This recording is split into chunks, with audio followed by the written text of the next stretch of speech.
Kast.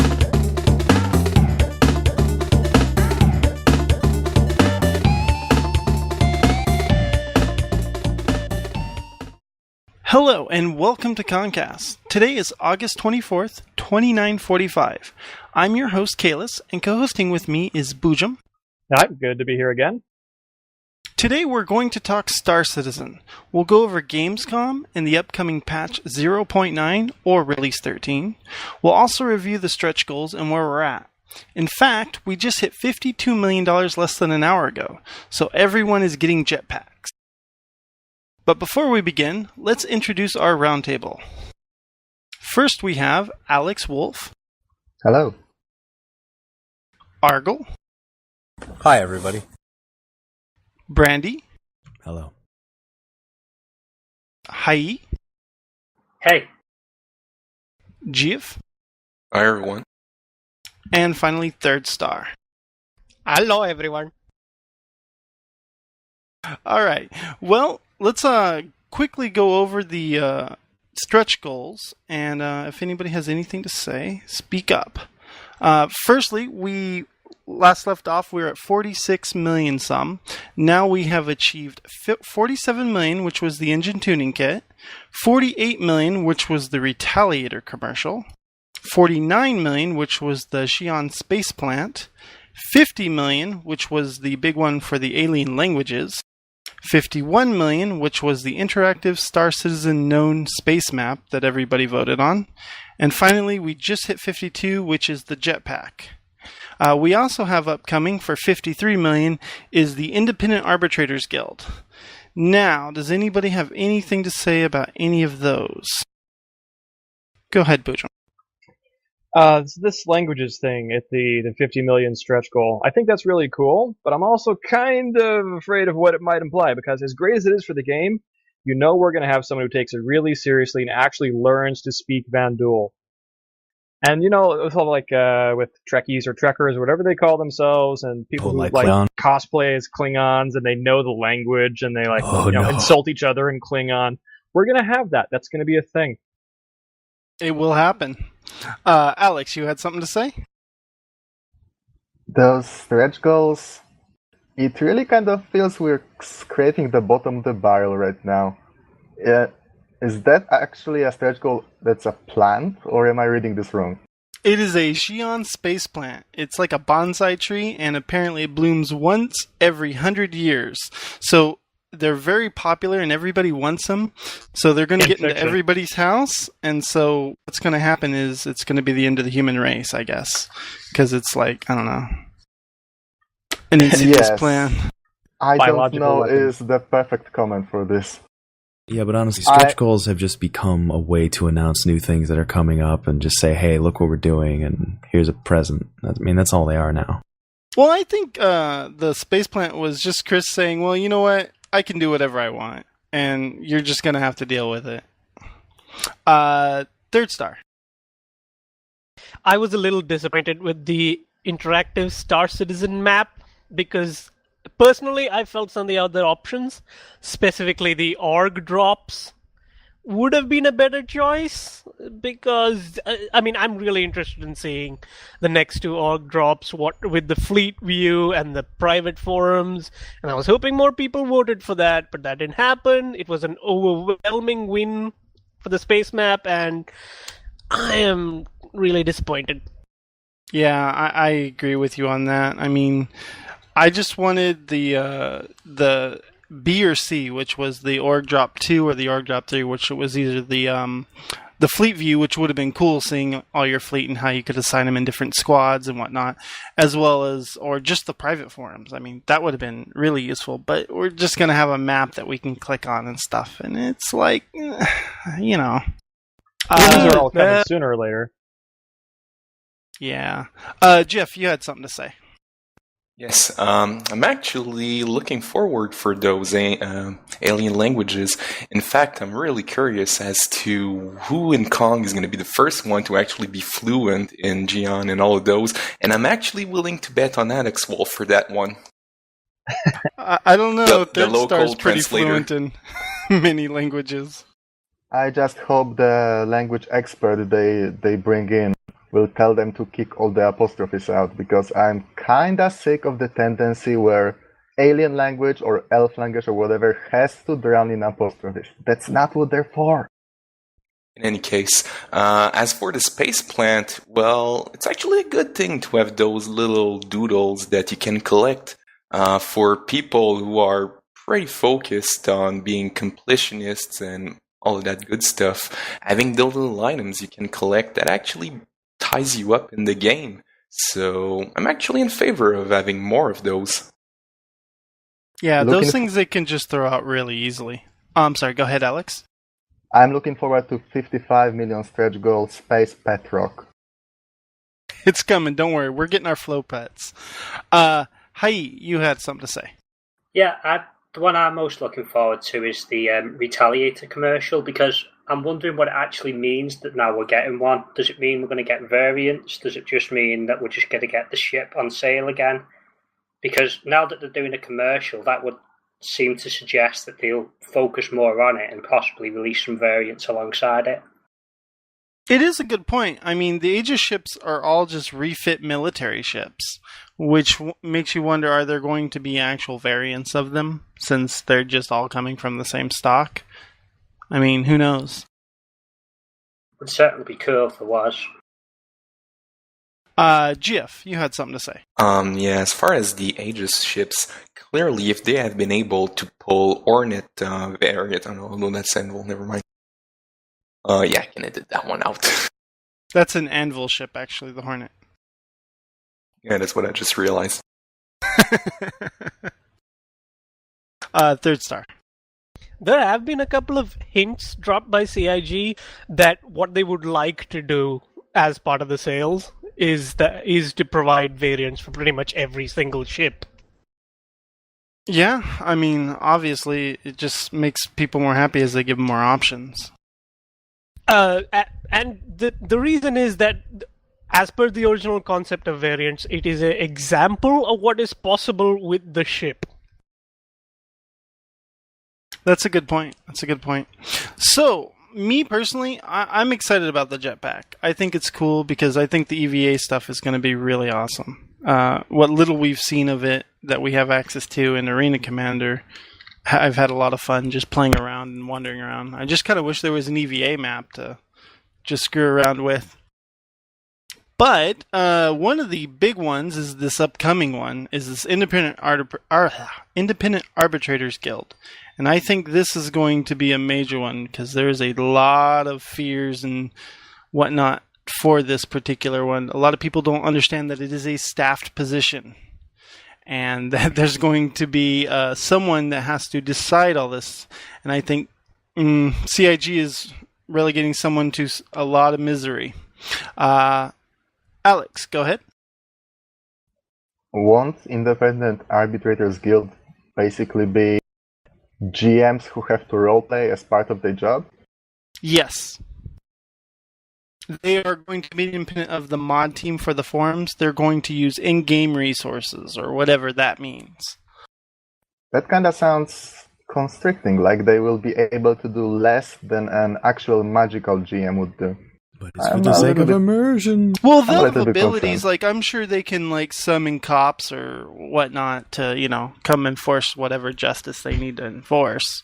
Well, that's a different group, though. That sounds like the advocacy, the space FBI. These guys are just trying to resolve petty disputes between private parties, aren't they? That's true. They could just be somebody who says, okay, boom, boom, you say this, you say that, I decide this. You go with it. No matter what. Hi.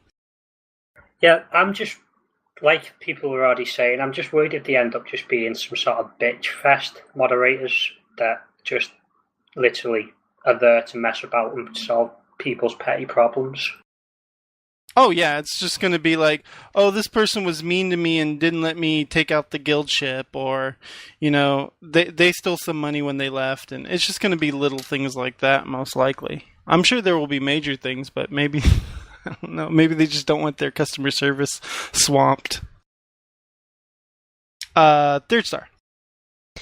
Okay, say in the hypothetical scenario that there's two players, player A and B, they're out in Spider, say, which is an unregulated system, and they set up a really, really shady deal where one guy wants to buy some equipment from the other for in-game credits, and then the deal falls through, and player A runs away with player B's money and doesn't give him the equipment. Does that come under the Arbiters Guild, or is that just something people have to deal with?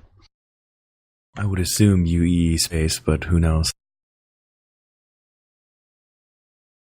It's hard to say. I mean, obviously, the Arbitrators Guild is probably only going to have any power within UE space, but who actually knows? Jeff, you had something to say. I mean, clearly, to me, this is basically to have your GM tickets turn into roleplay. So that would apply to me, at least, pretty much in the whole place, even if it's nullsec or whatever the case, because you're always going to have people filing tickets, and because of this stretch goal, it's actually going to be turned into a roleplay element. I mean, basically, it's going to be space lawyers. My immersions. But yeah, I mean, who knows? Oh, go ahead. Well, yeah, to the degree that these disputes are going to happen anyway, it's nice to make it part of the game rather than something that interferes with the game. We'll see how well it works. It's certainly an interesting approach. I mean, basically, after what Ben said last week, or was it the week before, whatever, regarding being willing to integrate some companies, this goes straight into the same line of putting in universe some outside elements, and I'm actually in favor of that, but I'm really looking forward to see how they are going to be implementing this. Yeah, there's this balance between making it work well in different ways, actually getting the job done and in making an enjoyable part of the game. Brandy? I don't think it's going to be anything live. I think it'll end up being like a queue system where you submit your problem and then they review it, and it takes them a while, and then they get to it and issue like a back and forth correspondence type thing, and then eventually you might get it settled one day. So it's not going to be like on their list of priorities for a GM or someone to get to. So it's going to be like every other legal system. Exactly. It's just going to take forever to get anything done. You say arbitration, you think, oh, it's going to get done really fast, but no, it'll be forever. Jeff? Well, let's compare this to World of Warcraft. We have in-game tickets, and we have GMs that sometimes decide to put a little RP icing on the cake. Is this something we expect to be similar? Is this something we expect to be a little bit more? I think they're going to be all over the immersion. That was the main selling point by Chris, wasn't it? Like that is his watchword. That is his. Yeah, he uses that more than anything else. So basically, the stretch goal is just we're actually going to do it instead of we might do it. Yes. Sounds about right, yeah. It'll be interesting to see how it works out. We got a ways going for that, I think.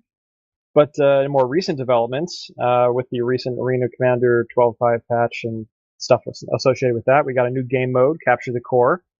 I think that has really improved the Arena Commander's experience in general, because it was pretty rudimentary before, but when you've got a goal now, it feels a lot more like, there's a game that you're playing that isn't just completely unstructured. What do you guys think about Capture the Core? Yeah, me personally, I'm a big fan of objective-based gameplay, and I had a lot more fun than normal. Just, because I have something to do. I can either guard the core, attack the core, or, run it in between. Well, for me, it seemed like, obviously it's still in the very early pre-alpha stages, but the balance just isn't quite there yet. The way the 300 eyes just can take the core and get away from the slower ships, and you can't really keep up with them once they've managed to get a bit of distance on you. So it's a bit worrying at the minute, but I'm sure they'll fix it. Brandy? I mean, I have fun in Capture the Core. I think that with the whole capture the flag scenario, like it could be a little bit easier for people to get into just learning how to fly. I have personally been having issues with stationary objects like asteroids. So I think people being able to learn how to pilot is a good thing. That's all I'll say about it. It's also one of the first game modes where there's a clear purpose to having a faster ship or a tankier ship, some kind of role separation. Before, when it's just either free-for-all or team dogfighting, you don't have quite as much of that. Yeah, the first match I dropped into with my 300, I was like, oh, look, something I can actually do well, maybe even better than a Hornet, because I can go faster, and they can't catch me. But now that we're knowing that the 2x speed thing's coming in 09, and since that supermassive core changes your dynamics of your ship, and we were already sliding that hard. They're gonna ramming have to, everything. They're gonna have to move those further apart now. They have to. I mean, you're gonna be able to get to one side or the other so fast, like an M50. It They're does going to be feel ice like, skating with rockets. What was that, Kay? so it still does feel like the arena is a little bit small to do everything that you want to do with it, but yeah. I'm sure that's just the engine restrictions that they're working with at the minute. Yeah, it'll be good to see what they do once they've got this pushed over to double precision, like they were saying. I'm pretty sure that's just like a standard crisis level in space. It's just a chunk. They didn't even do anything extra. Yeah, just a big skybox.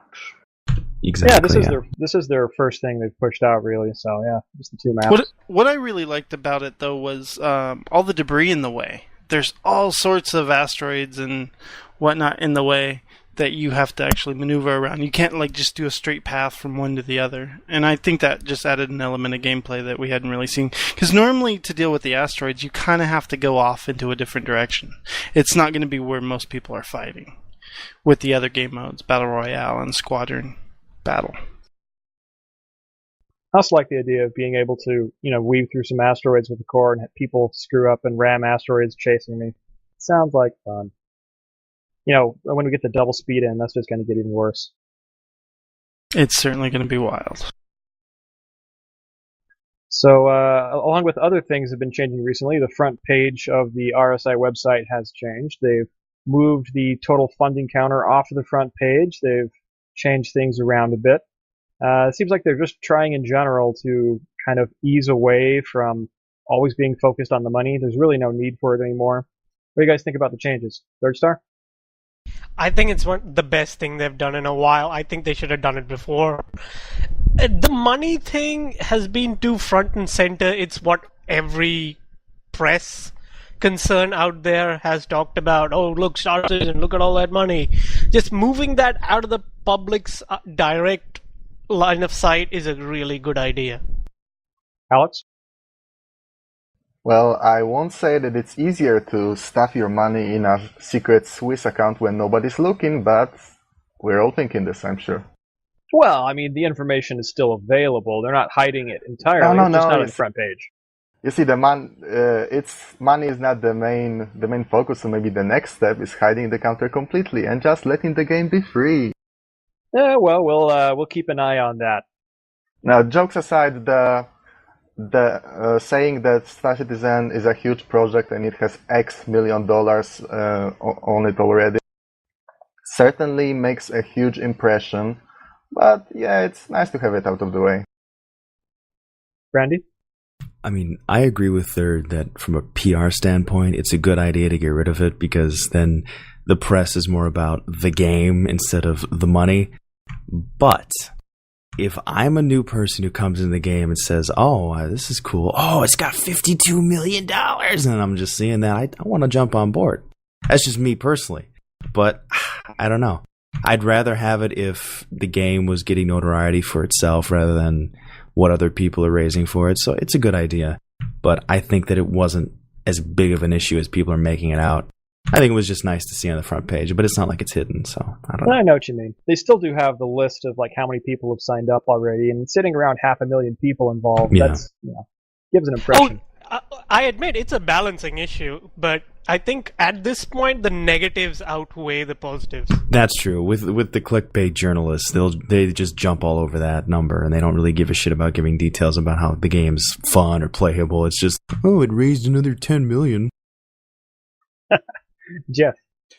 Well, I can agree that the intent would be to shift the focus being the accumulated money and instead on the game features. But then at the same time, when we look back and see how much more coverage there was on the funding as opposed to the game itself, that actually makes me wonder, do we actually believe that the articles are going to come out and praise the game for a new module that is released or for a new patch that is coming out, as opposed to Star Citizen gathers another 5 million? Yes, it's clickbait. Yes, it's very easy. It's poor journalism, but at least it has the merit of bringing some coverage for the game. So I can agree that it would be wishable to have the focus of the coverage be to the game itself, but I don't know. I'm not quite sure that it's going to turn up to be all that positive. Yeah, that's kind of my point. I mean, when you see that bandwagon rolling by and it says 52 million on it, you kind of want to hop on board. That's just like, holy shit. Maybe it's going somewhere. And then again, we still see the crowdfunding timeline. Yes, it might not be very impressive to say that the funding has went down 500% yesterday as what it was last week.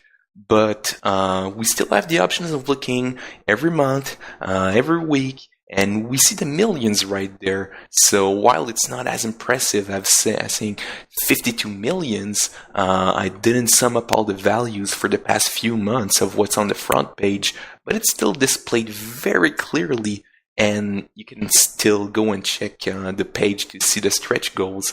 So yeah, slightly more mitigated than a few people on that one. Yeah, I'm sort of like Jeff, where I'm not really decided on whether it was a good idea or not, because what they've essentially done is they put the money counter out of sight, and it's sort of going to go out of mind as well.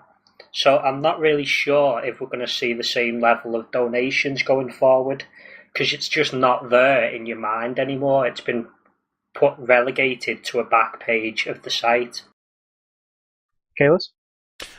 I think what's important to note is, aside from just the public funding out of the way, one of the things that Chris outlined in the letter was the issue that the new players were coming to the site and just being hit over the head with how much money they were making, rather than being, oh look, if you want to buy into this game, look, you just click here. And that was a big problem, in my opinion. I do agree with Chris on that, because it just, I don't know, it just doesn't look that great. And taking the focus off the money, I think it's just going to be a win in the long run. Because, they can't say, oh, look, all they care about is money. As well as one of the things he did outline in the letter, that they're actually probably going to move that the tracker from the right side as well into the funding goals, and they're going to give us more metrics as well. So I think this was just a quick little thing that was easy for them to do. So, beginning of a trend here. Alex? When I was watching some Star Citizen videos on YouTube, shameless plug, I've seen quite many comments accusing Chris Roberts and his company and Star Citizen, the whole project, of pure greed, that they're only focused on the money, they're selling ships, they're selling the game, they already have so much crowdfunding. And while this removing the counter may be a response to that negative word of mouth, but I doubt it will change anything with the gaming news outlet. The gaming news sites and such won't forget that Star Citizen has this much funding just because the counter has been moved, and they will still give the same publicity. So I don't think it's a concern. But it will take effort to actually click there and go to the next page and scroll down. I mean, I don't know. I think it's honestly just a PR move. It's like, hey, look, we don't actually care. See, it's not on the front page. So it's just a way to diffuse everybody if they come, looking for some bait. Yeah, regardless of how gaming journalism responds to this, I think it is mostly about new player experience on, not getting super confused when they look at the front page, and, making that process of figuring out what to do next easier. Jeff? Well, you're going about the new player experience and not getting confused, But if anything, the pledge page is a mess right now, as opposed to what it used to be back in the earlier steps of the crowdfunding. Well, unless you mean the very early steps, I think it's better than it used to be. So maybe it got worse at some point, but I think it's also getting better now. It's only a mess because there's so many fucking stretch goals on it. That's the only reason. It's the only reason. Okay. All right. Well, next we are going to talk a little bit about Kong's favorite subject. We're going to talk about pay to win. And we're going to talk about a lot of the recent issues with it and what people think. And, well, let's just go over it. First of all, the big one is the Constellation. Obviously, the different variants came out, and the Phoenix is the big issue. This is a very expensive ship. It is the most expensive Connie, and the most expensive upgrade, and it comes with a lot of different stuff. Now, this isn't always the best stuff, but I think people really want it to be. Brandy?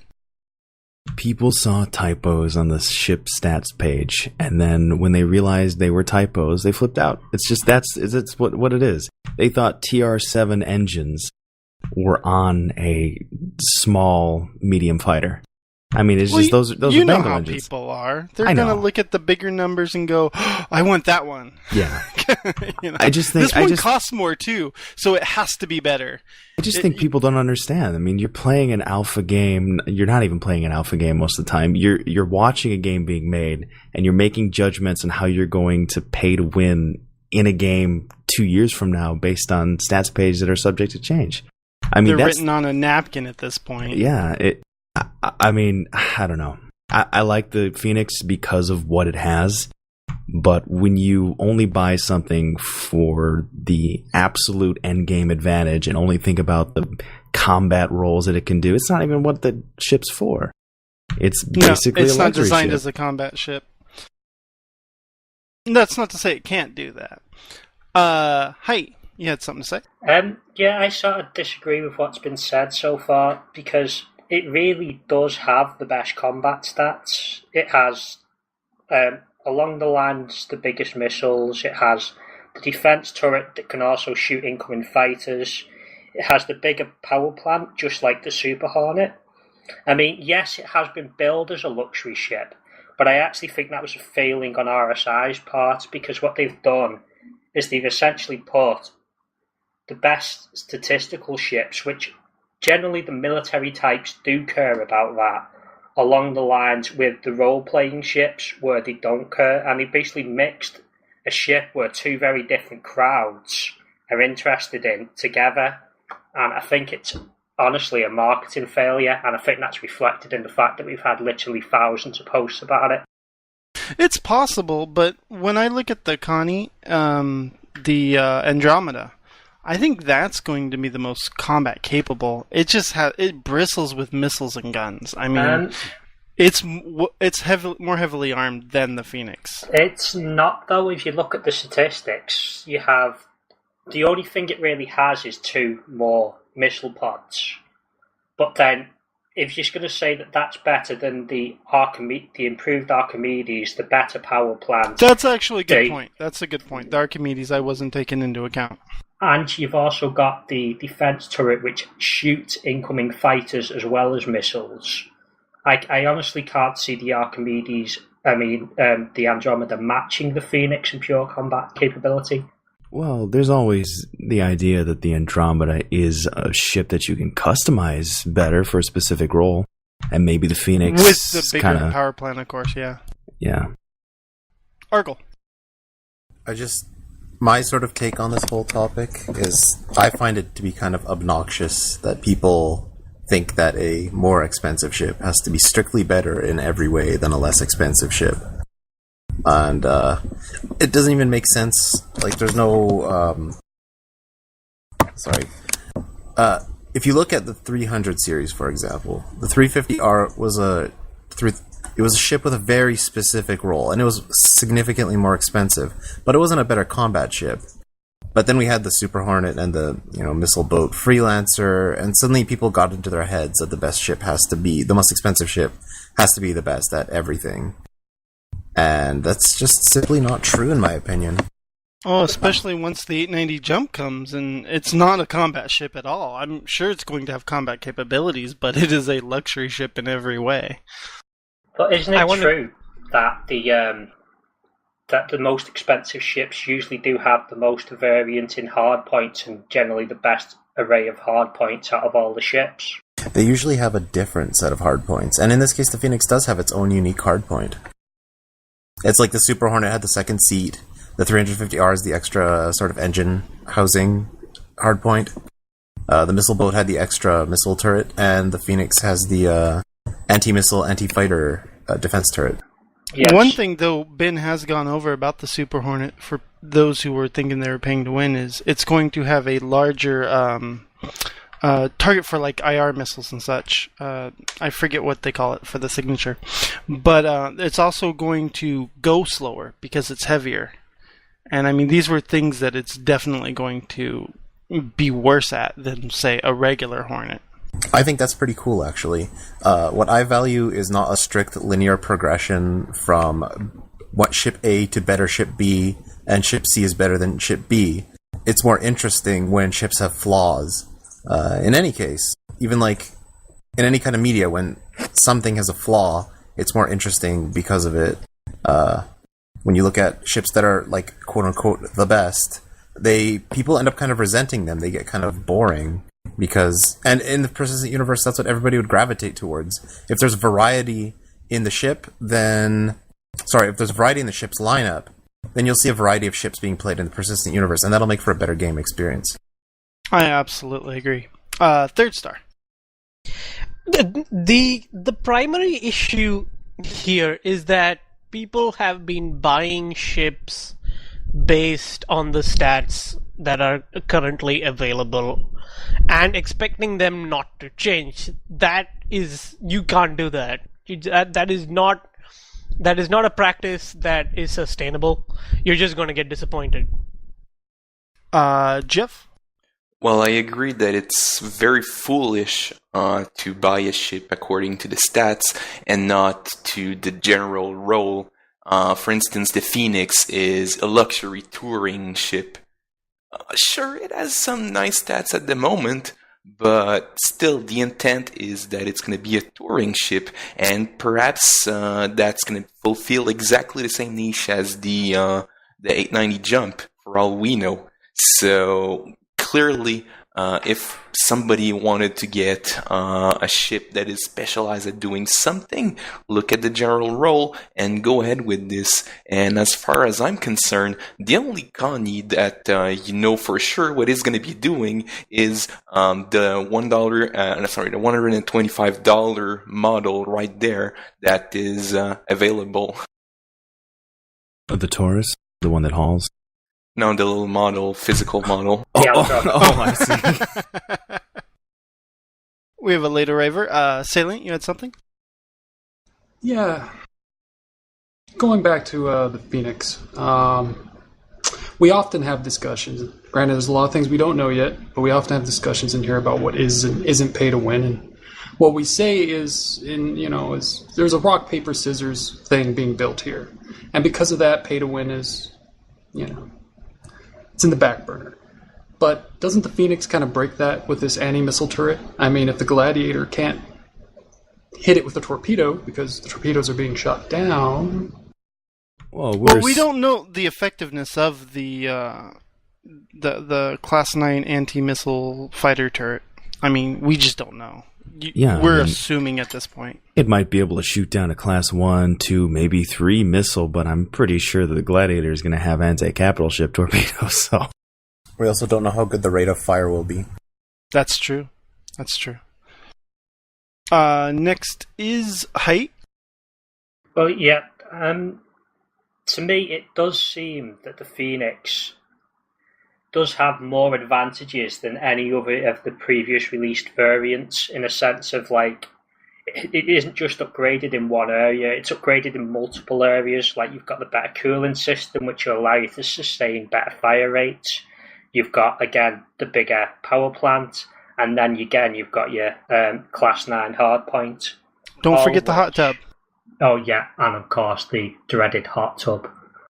And Ben has even said that the difference between the Phoenix and all the other ones is that it's manufactured in-game with like the best quality stuff.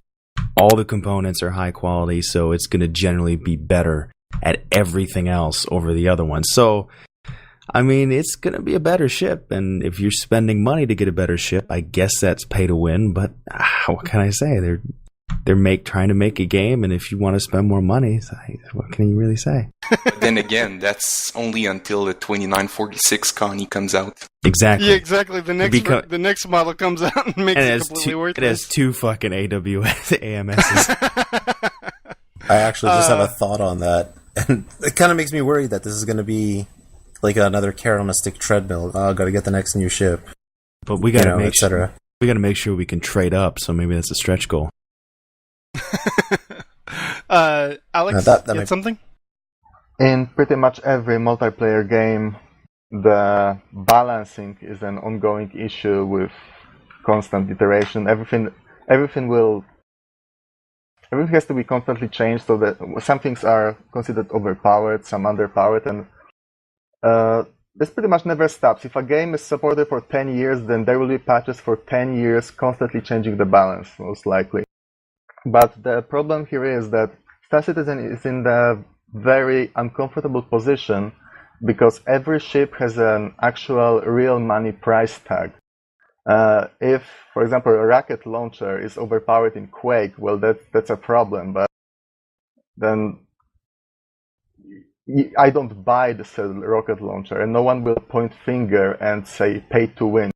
So what you're saying is that there's arbitrary paywalls because of the difference in power between ships, and one might be overpowered, and this current patch, it doesn't have enough nerfs. No, I'm saying that there will be high and lows in performance, and in Star Citizen it's very easy to point fingers and claim pay to win every time something comes ahead, because everything has a price tag. So it's a very comfortable scapegoat, but at the same time, it may be tempting to actually boost some things performance because they are expensive. And I really hope nobody does that, because let me just climb on my soapbox here.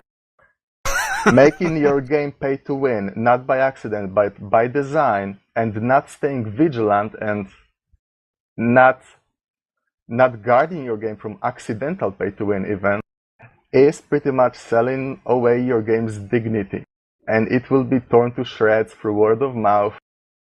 And it's basically, if a game is a developer's child, then this is selling your child soul to the devil, and I hope no one does it here. Here's looking at you, kids. It is a shaky path for sure. I have faith in him. One thing we want to talk a little bit about too is the Retaliator. Now, a lot of people are mad about this particular ship because it was sold as a bomber, but it is a recommissioned military ship, and now everybody thinks it's a cargo ship. Argyle? You know what? I think it's actually better for it to start as a cargo ship, because if it was like in mil-spec or something, it would come with bearing M4AP shooters, and you would be able to kill anything anyway. I'd rather make my money... I'd rather use it to like haul cargo around and just invest in better guns with the hauling money that you make as an entry point. Third Star? As a Retaliator owner, my only real concern is that currently the stats page shows that the Retaliator has no hard points. None. I hope that's just a bug. Melt it. Just get a Phoenix and call it a day. You'll pay to win that way. I want my missile meta. I can't get a missile meta out of a Phoenix. Please, come on, Retaliator all the way. Well, Third Star, they did say the ship is decommissioned, so you get what it said on the tin. Yeah. Salient? Yeah, do we see maybe a little bit of a pattern forming here? Because we had like the freelancer sale, and then they kind of tossed out the cargo ship Constellation, and now we're going to toss out an even bigger, better cargo ship Retaliator? Just wait until we see the Merchantman. Is the Retaliator going to be better? Nobody knows. No, I don't really we think don't so. even know That's- what the Connie does at this point. We saw that co-op demo, but I mean that wasn't really the full thing anyway. If we're talking about cargo ship, everyone should just wait until the Hull C drops. I mean, if you're gonna really pay to win to get the best cargo ship, yeah. We also have the Hornet, which a lot of people are mad about because they can't pay to win because it's already been deprecated by the F8 Lightning. Now, we don't know if that's for sure or not, but it is a heavy fighter. You get your filthy Nerf fingers off my Super Hornet. Jeff. Well, as a Super Hornet owner, I'm just waiting to see if by the time the game release, we're going to see it in Arena Commander. And if it does prove to be better at everything, then we always have the option of cross-chassis upgrade. So I'm not exactly concerned. I'm not going to start a poll in the forums. But yeah, basically I'm just going on the approach of wait and see. You're a terrible backer. You're supposed to make polls and concern threads. Argle. I actually kind of, I think it's cool that they're sort of iterating on existing designs of the, for the PU experience and whatnot. And I'm looking forward to having a fresh ship come in. That being said, I do hope that when they do introduce a new ship, it's more minor iterative changes where it's not just completely better in every single way. Since nothing's on paper, I mean, I'm still hoping for that, but maybe it'll be like a more maneuverable and powerful Hornet, but it'll have a lower top speed or something because of its, heavier armament or something. I'm not sure how to justify any of this, but if it eclipses the Hornet in every way, then that's a little bit weak. I have a feeling that SIG doesn't even know at this point. So I think so too. Well, speaking of all this pay to win, there's something involved here that I don't think a lot of people understand. There's a rock, paper, scissors approach to the ships. And role warfare is supposed to be a thing, and it will exist. Now, there's another aspect to this as well. How will capital ship warfare come in? And I mean, you're talking pay to win. Capital ships. I mean, we already have the Idris. It's a giant frigate. So what do you guys think about that? Hi? For me, the Idris was always a bit of a misnomer compared to the other ships. It was a very expensive ship, and it certainly matches its performance, but they did do the big massive upgrade, basically, so it fitted this Squadron 42 universe, because originally it was going to be much smaller, but now I think it eclipses all the other backing ships by about 22 times as large. But in what way? I mean, you're also going to need about 10 buddies to run the thing. I mean, possibly. We haven't had any confirmation yet. I mean, Chris was still considering making it. He hasn't ruled it out being able to fly it by yourself. I mean, obviously it won't be that effective in that sense, but let's hope it isn't. What are you going to do? Fly it, then run to the guns, and then run to the engine room? Possibly. Try to be everybody at once. Brandy. You see, this is one of those questions that it's too hard to answer without knowing exactly how we'll be able to interact with multiple ships in an instance. We don't know how it's going to work. Maybe a capital ship flies in and only gets paired with stuff that can kill it, according to the, Galaxy server matcher or whatever. We don't know. So we can't base... we can say, okay, a bunch of retaliators that have anti-capital ship missiles will probably be able to kill a frigate Idris. But yeah. We don't know how they're going to be able to be matched up within an instance. Whether or not you can even, pick and choose, or if the server is random, or if it looks for those types of engagements. Like maybe it looks for the rock, paper, scissors engagements, where it just says, okay, well, since you're the biggest, baddest ship, we'll pair you up with stuff that can kill you easy. So it's too hard of a question to answer. I don't think that's gonna be a hard question to answer, even on Sig's part. Argle. My main hope for the future of the game is that it doesn't just become a bunch of cap ship crap balls at the end.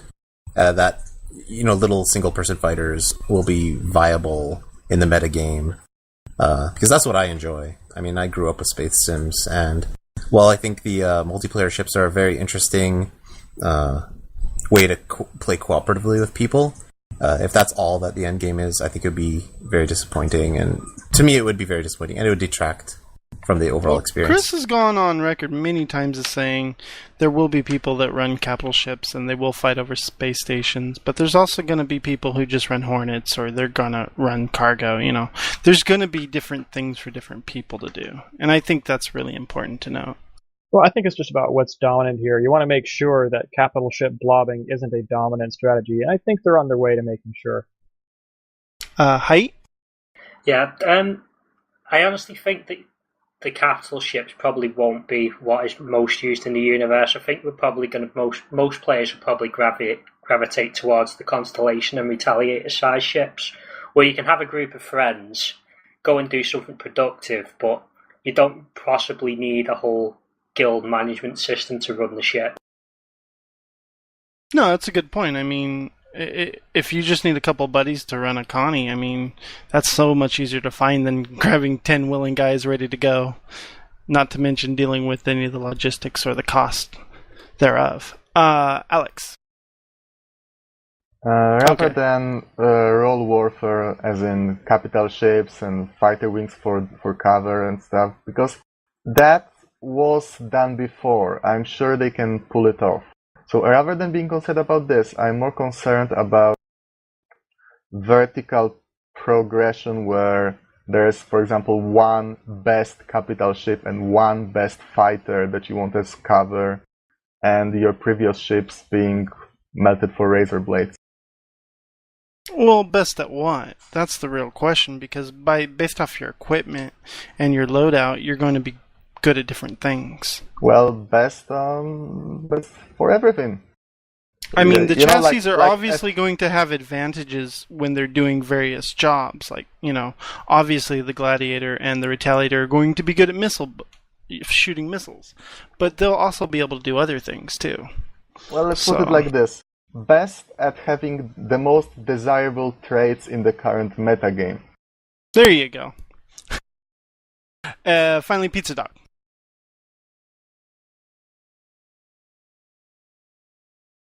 Rip. Oh. Well, if pizza's dead. There we go. Okay. Sorry, no, I was silenced. So I think I just wanted to say I think it's kind of more of a mental exercise than anything else to talk about capital ships at this point, considering there are a lot of ways you could balance them that are like non-related to the metagame. Like for example, you can't put your capital ship in your hangar because it's too big, so it has to float in space until you log back on or something like that. And like there's a lot of things they could do to make them like vulnerable that aren't necessarily like it can shoot down missiles that are approaching it or something. You know what I'm saying? We don't really know how that's going to work at this point, so it's fun to talk about. But we saw the glimmer of it though with the Connie, and yeah. I don't know. I think it has a lot of potential.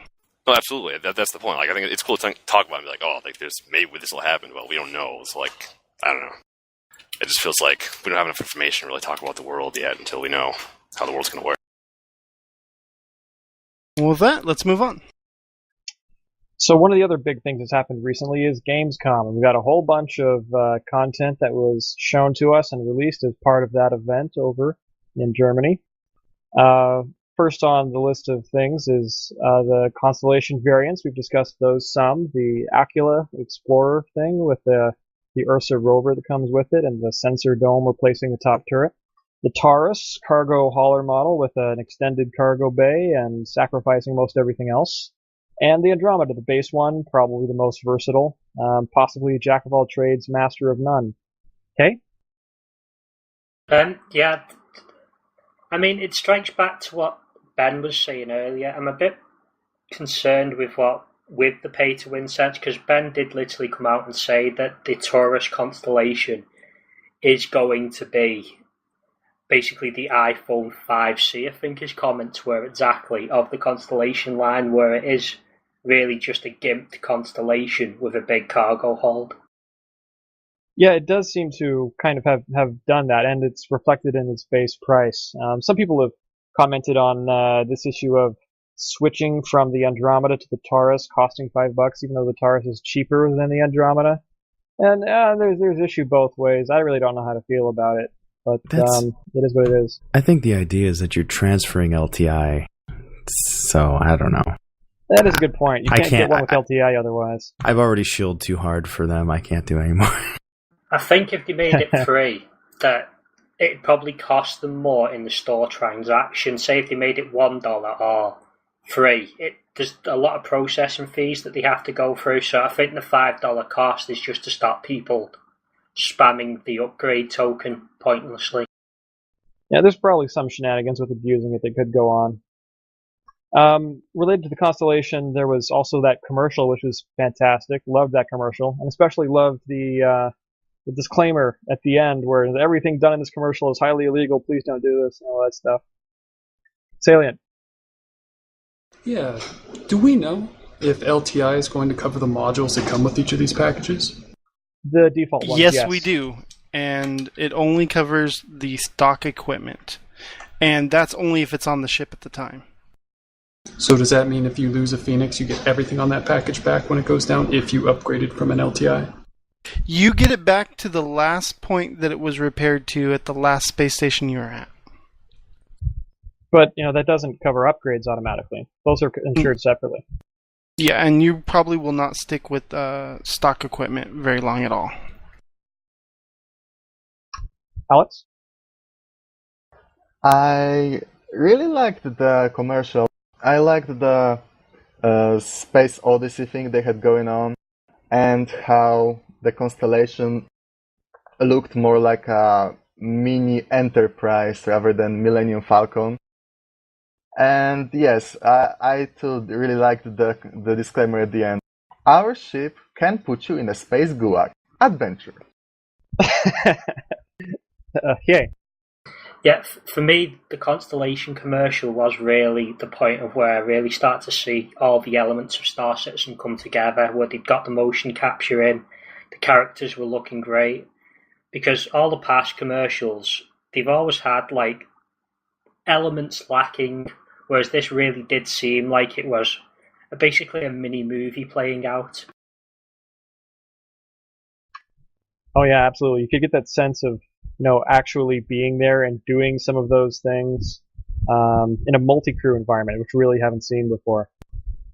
Kalis. Speaking of being there and doing things, one of the most interesting parts about the commercial was the unveiling of these rovers. This was news to, I believe, everybody here. And knowing that they're actually going to give us the ability to use these things and drive them around, because I expected the planets and such to be like little hub worlds where you just have a little area like Mass Effect or something where you could just go to a bunch of shops or go to your hangar and that's it. But that's not what that right there tells me. Yeah, I was kind of surprised by it as well because just in general they've been very cautious in telling people not to expect too much about planetary exploration, and we really should still feel that way, but showcasing a rover as standard in a constellation, that does kind of suggest some changes in their plans. We'll have to see where that goes, but hey, the more they can pull off, the better. Jeff. I'm actually wondering on the whole exploration that they're showing on the commercial, if they actually go ahead and make those little alien villages and all of that. I mean, I'm just wondering, how is that going to incorporate into the whole exploration game?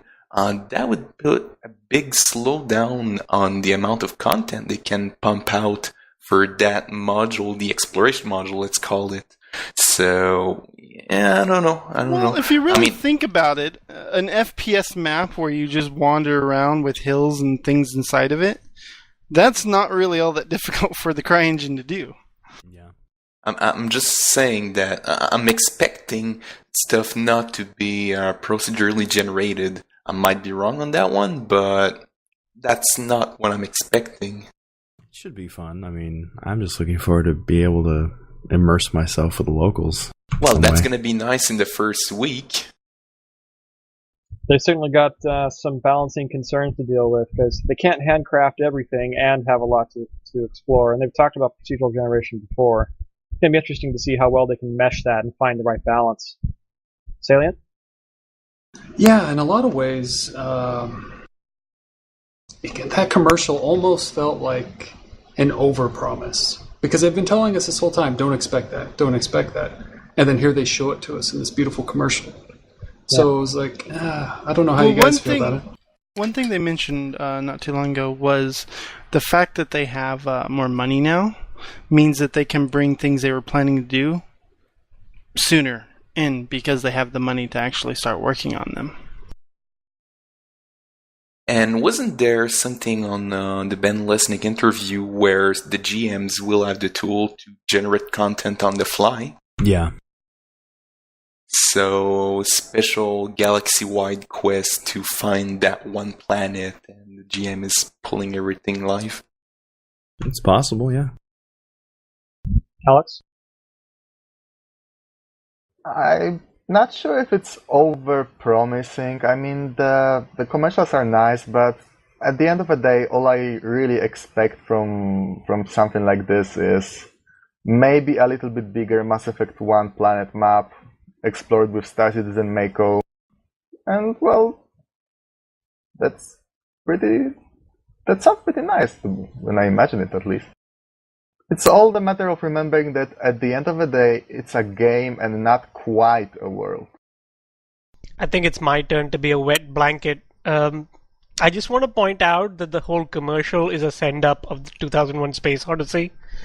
So I wouldn't take anything during the commercial as a promise of anything at all, because the setup there is based on a movie. Argo, you had something you want to mention about the variants? Oh, it was actually there was a bit of a kind of worry for some people when the Taurus was announced as like the like a strictly better quote unquote version of the Freelancer Invalidating Max. the Freelancer Max, yeah. Yeah, and I mean I don't want to say anything yet because I don't know. We'll see what they do with it. I'm sure they realize there's a problem if it is a strict upgrade, but I don't know. Like it's possible that because MISC ships incorporate Xeon tech, don't they? Yes. Yeah, so stuff does work with them. It's possible that will be able to give them some edge. Maybe it'll be like less clumsy and clunky. It'll be a little quicker or something. Maybe it'll be better in a dogfight. I don't know. Less than half the size too. I mean, it's gonna be a lot more nimble. Yeah. So smaller. I wouldn't write the Max off. A billion just other yet. things. No. I'm sure it's still going to be a useful ship. Plus, hi. Oh, sorry. Go ahead, Argo. No, just one last thing on that topic was, I mean, if you want to, like, okay, everyone hates doing this, but squinting at the stats, for its mass, the Freelancer Max seems to have a lot of thrust because it has the extra engines. Oh, yeah, it's got the double wide, the 4 engines. Yeah, so I wouldn't make it a complete write-off just yet. No, I was just going to mimic a bit what Argo was saying. It does seem to me that they have priced it a bit too low, to the point of where they have, I think, definitely cut in to the freelancer market to the point of where players are probably going to gravitate more towards buying the early Constellation than considering the freelancer anymore, because there isn't. We all know the Constellation is a bit more of a popular ship with the actual player base, and I think they have put it too competitively with the freelancer now. It's possible. Jeff, go ahead. Well, if we go back to what we were saying and just going based on the purpose of the ship, if we go on the commercial for the freelancer, that's the one ship that is marketed as being the space truck. So they cannot just go and make it irrelevant out of nowhere. Well, one other thing the freelancer is going to have is it's probably going to be the one that you could definitely pilot by yourself, or just grab another buddy and do stuff with. Whereas the Connie looks like it needs a few more hands. That's true. All right. Well, moving on. Along with Gamescom, we saw racing for the first time, and we were greeted with the New Horizon level, which is in atmosphere, upper atmosphere still. Although they did not have atmospheric physics turned on, they are rewriting the IFCS, and the physics programmer was hard at work after. So hopefully, and we saw the M50 in action as well. Alex, you had something to say about racing? Well, it was very pretty. That's nice. But adding racing is another can of worms, to be honest, because it's another layer of competitive activity that players can engage in that has to be balanced. And with different ships, we're getting the same thing as in combat, but this time with blue shells. Well, actually, you're going to have combat. There's 3 different race modes. There's the time trial. You're going to have the versus, which is, your regular racing. And finally, he mentioned something about combat racing or like a death race, where your weapons will go active for a short time after you go through each iris. Oh yes, I realized that there will be some shooting there, but at least from the Gamescom video, it seems like they're taking some liberties with realism so that a ship that crashes just comes back to the track unscathed. So I don't believe it will be as... the thing you're forgetting is Arena Commander simulation. is a simulation inside your ship. It's a game within the fiction. Is the racing simulation as well? Yes. It was in the simulator for Arena Commander, yes. But there's also going to be, outside of Arena Commander racing, yes, the actual real Mario Cup, racing, right? and That's that racing confusing. will probably be final if you crash. So, Height, you had something to say about racing? Yeah, I was looking at some of the developer comments on this, and apparently they won't be creating an physics model for the atmospheric flight. It's basically just going to be like space, even though we are in the atmosphere still. There is actually no difference in the way the ships handle. I also wanted to point out that obviously the 350R is coming along with the M50 at the same time. That's a good point. I was going to mention that with the patch release stuff. But yeah, we didn't see it in action. We only saw the M50s. But man, I'm really a big fan of the M50. It's one of the ships I own. Third star.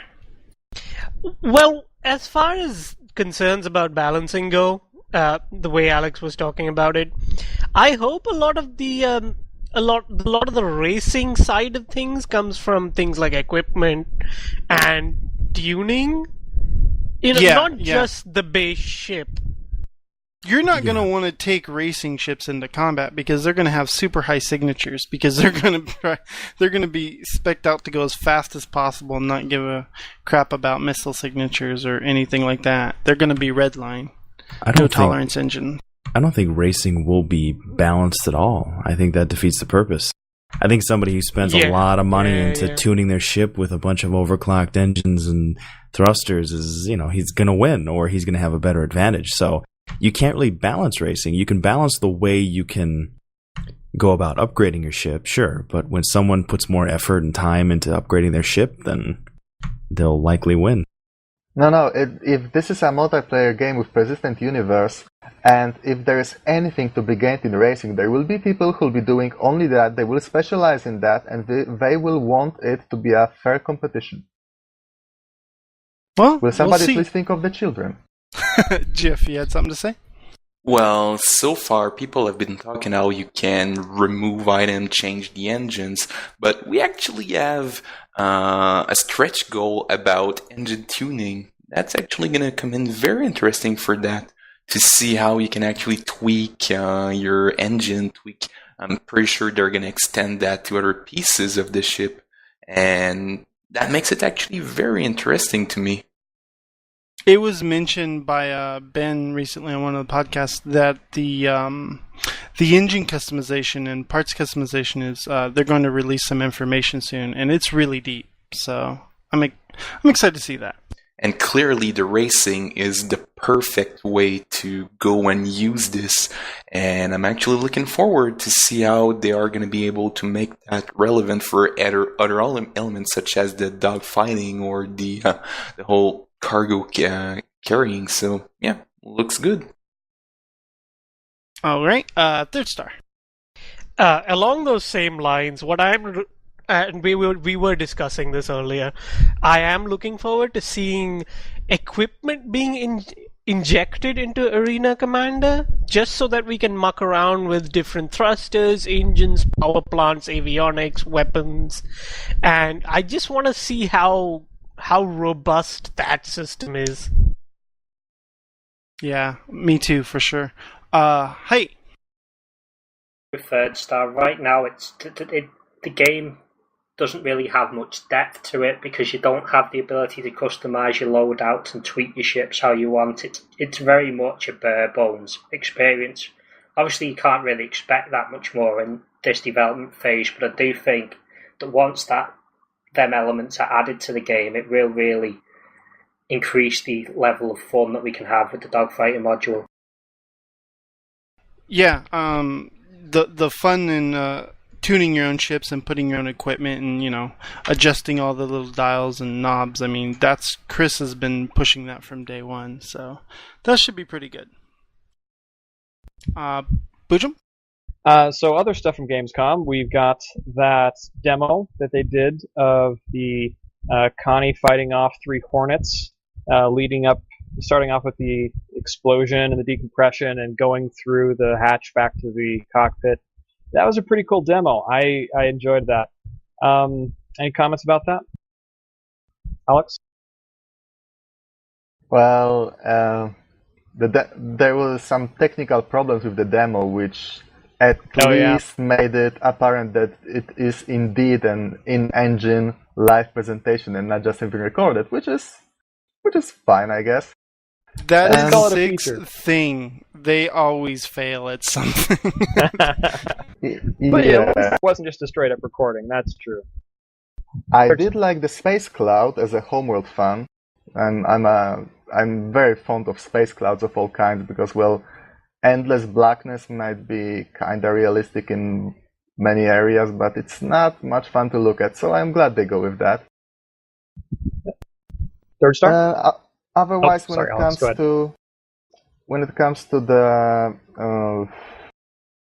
the combat itself, well, this isn't exactly terra incognita. It's been done in other games. I'm sure they can pull it off. I'm sure it'll be entertaining. So, yeah, looking good. Third star? The thing I wanted to comment upon is just how angry Chris looked when the demo wasn't working properly. He was mad. I mean, you could see it on his face. He was ready to rip someone a new one, and I like that. That means someone is passionate about the presentation. Yeah. Yeah, to me, it looked pretty good. It looked a bit like they'd obviously doctored it and stuck it together with duct tape, where the missile was coming and it from like miles away hits the airlock and blows the airlock off. Oh, that was scripted. You could tell. Yeah. That was definitely scripted. Until he got up. That wasn't scripted from there on. Yeah. You could see he was actually in control.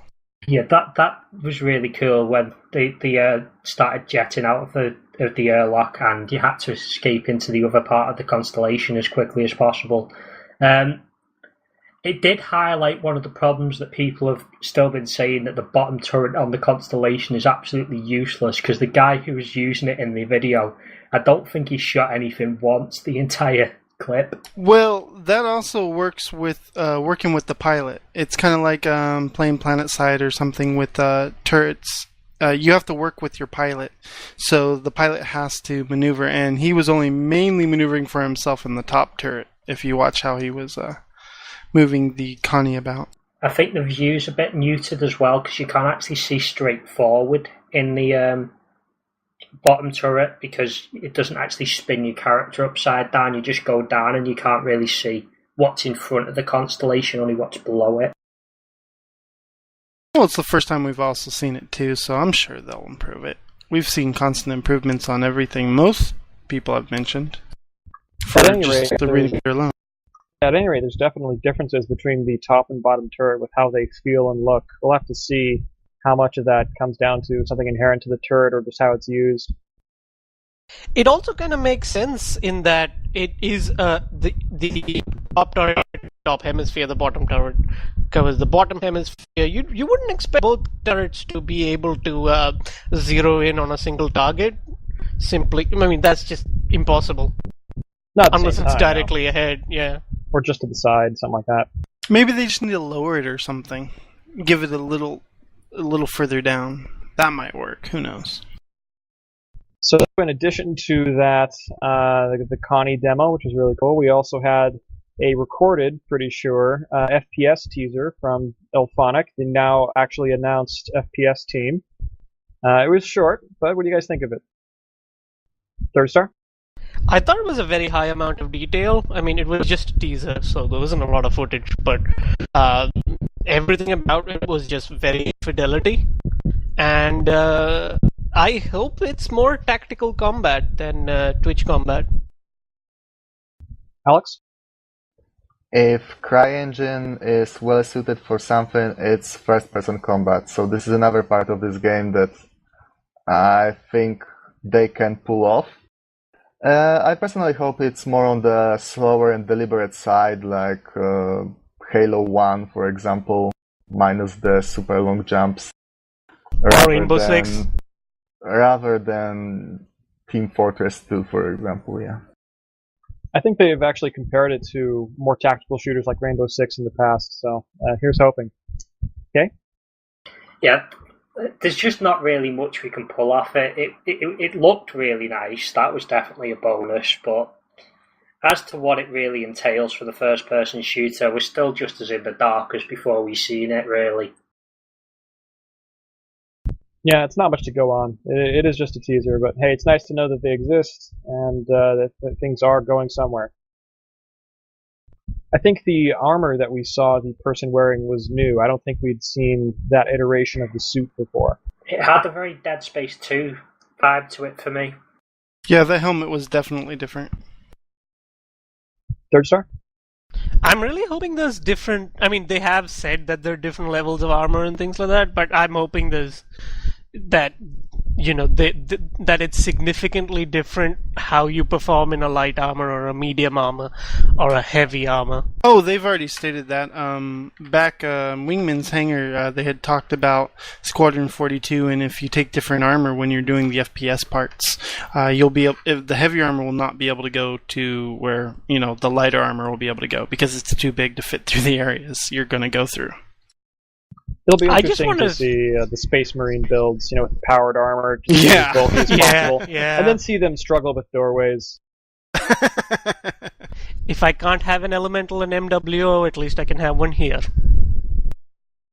So, besides the stuff from Gamescom, we've also seen some things in other recent CIG publications. We've seen some more of Aaron Roberts and Chris Roberts and the UK office, which now has 64 members. And they're apparently hard at work, and Aaron looking kind of tired. What do you guys think about the UK office? They've done some really good stuff so far. Brandy? I don't follow the UK office stuff, but I think Aaron is doing a good job. I mean, when you're tired and disheveled and you look like you've been beaten down every day, it means you're getting stuff done, so looks good to me. Yeah, just hope he stays alive here. Okay? Well, they're certainly cranking out the ships, that's for sure. Yeah, it seems to me that the UK office has been doing quite a lot of work lately and putting quite a lot of game modes our way.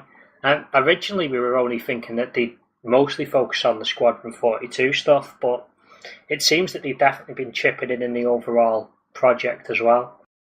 Yeah, they've been working as basically a 24-hour house with basically Austin and Santa Monica handing it off to Manchester when they're working on the Arena Commander and trying to get it out and ready. So somebody's always working on it, basically.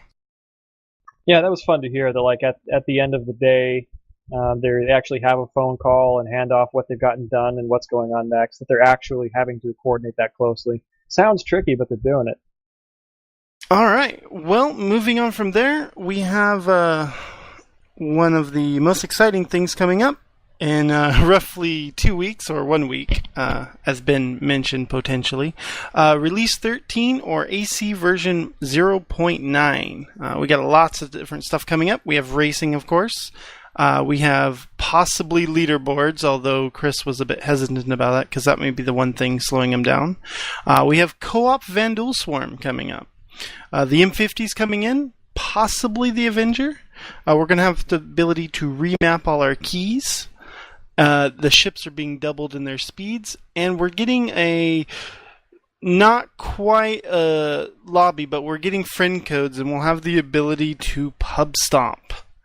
Does anybody have anything to say about the patch and what they're interested in? GF. Well, in my case, the feature that will be the most interesting is clearly going to be the key remapping. I'm Mouseketeer over here, and honestly, a lot of the keys are really awkward right now on the keyboard, so being able to just remap is going to be a blessing for me. Yeah, remapping can be difficult if not familiar with it. Let's see, Argle. I'm actually most looking forward to seeing different ships in Arena Commander. It will change the balance and the meta, as it were. Yeah, and I mean, I'm interested to see how the Avenger will fit into the sort of, rock, paper, scissors pairings, and it'll be interesting to try and, beat players in really fast M50s with a very small profile. I'm looking forward to that. I think the M50 was designed for the capture the core mode, but, that may just be me. Brandy. I mean, friend codes are cool and all, but with how much they've worked on other things, they could have probably just implemented a simple matchmaking system where you get into a lobby, even if it's IP based, where you just have to sync up IPs. And I guess friend codes are the same things, but that being said, it's better than trying to sync drop. So, hey, if we can play together, that's fine. Yeah, I mean, they're going to do the full lobby in 1.0, so why not save the harder work for then? Yeah, and they're probably working off a framework of what they're using right now. Hi? Yeah, I don't know, the thing I'm most looking forward to, I suppose, is getting crushed by all the different racing crafts with my incredibly slow Hornet. I mean, it's probably going to be pretty fun. Also, I'm not entirely sure the Avenger is going to be making it in for 0.9. I think that's still a bit up in the air. Yeah. It was one of those things that was mentioned might potentially happen, but, I mean, at this point, everything's potential. Third star. The thing I'm really looking forward to is the co-op Vandal Swarm. For one thing, I have a couple of friends and a family member who I convinced to back Star Citizen, and they haven't really played because it's an alpha and I didn't want them to be, just banging their heads against crashes and stuff. But this I want to play with them and show them what the game is like now, and this will really help to do that. That could be pretty cool for all the people who are in your similar situation and they want to bring in their family members and even bring new people in, and word of mouth spreads and they can actually get other people on the game. So it's cool, yeah. I'm actually wondering, the leaderboards, it would seem nobody is interested in that right now. So, and even if they were to implement that, how would they gauge it? Best KDR, most kills? Well, they'll be tracking a numerous amounts of metrics. I'm sure KDR is going to be one of those, but I'm sure there'll be most kills, most deaths, probably component damage. I mean, there could be a ton of different things. Damage most done. weapon used. Yeah, I mean, there's so many different ways. Alex.